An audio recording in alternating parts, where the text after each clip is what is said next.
Well, wouldn't be season of Riverdale without a murder or two.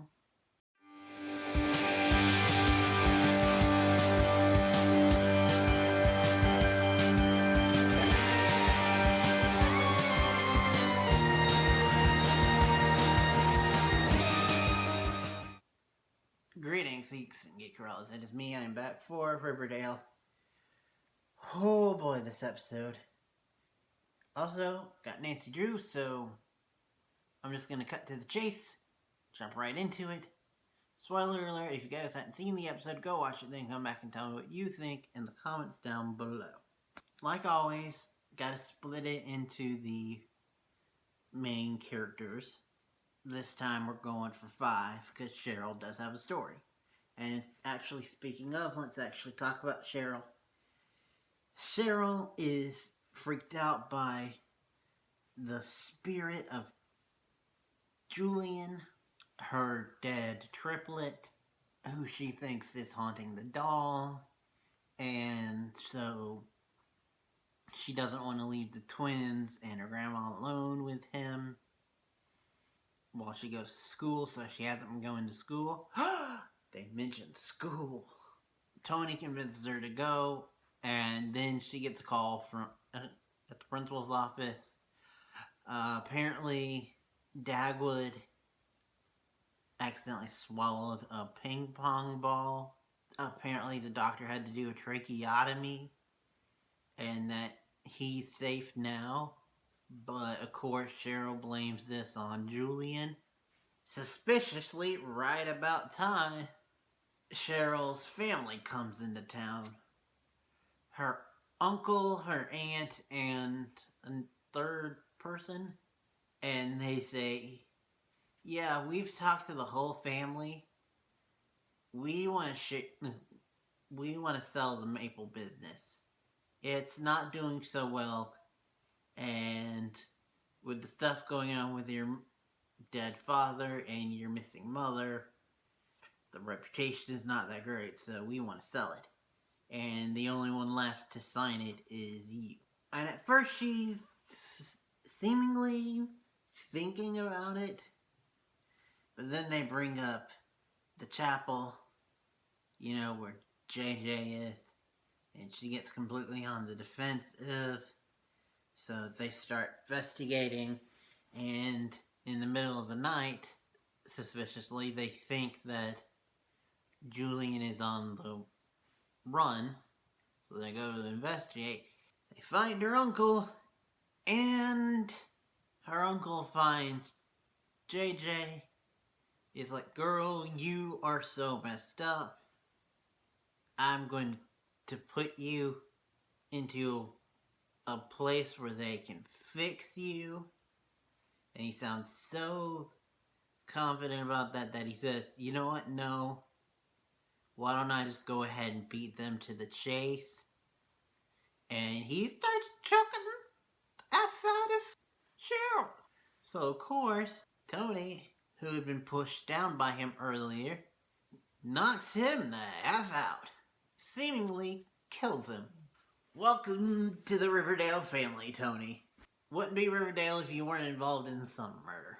Speaking of murders, or possible murders, then we gotta go to Archie. Archie's thing is, Dodger finds out that he's the hood, cause, of course.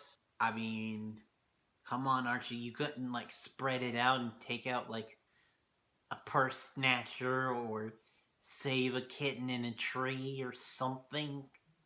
You had to only go after Dodger's people. Yeah, that's not suspicious at all. Dodger will then Hirem comes to Archie and is like, do you need help with this? And Archie is first like, no. You're like, yay, Archie! Dad would be proud. Dodger finds out that he's the hood and then shoots up his house with a drive-by, conveniently enough. And this is conveniently enough to push Archie to go talk to Hirem. Because, Dodger and Hirem definitely weren't working together. Because that's definitely not something Hirem would do. Then you got Then Hirem comes. Then he comes to Hirem, and I, I'd like to think that Archie didn't know what the hell he was saying, but he asked for Hirem's help, and so next time we see Dodger, he's beaten beaten up, barely hanging by a thread. It seems. Maybe he dies seeing the trailer for next week, which, by the way, Dodger's mom, I think, just so happens to be the girlfriend of the dude that Betty and Alice helped clean up his murder. Which, speaking of, let's use that to hop into Betty. Yeah, because that factors in. Because Betty is feeling very suspicious of Charles, as should. And so she gets to a thing of inspiration. And so she decides, hey, I need to find out about this possible murderous liar. So I'm going to go to this other confirmed murderous liar. Chick. Yeah, Betty, how well did you think that was going to go over? So Charles and Alice are like, what the hell? Why'd you talk to him? Now his lawyers using that for means for appeal to help get his sentence reduced and all that.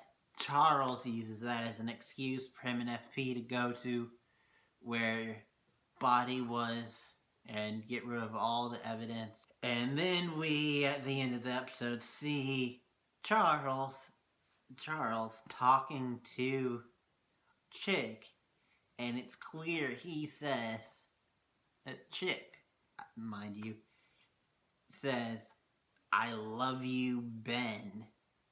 And then Charles says, I love you too.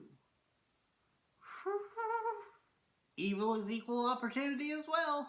So, yeah, Charles doesn't exist, which makes Bughead not as creepy. Which, by the way, this episode we did get a few little Bughead hints, and it was really cute.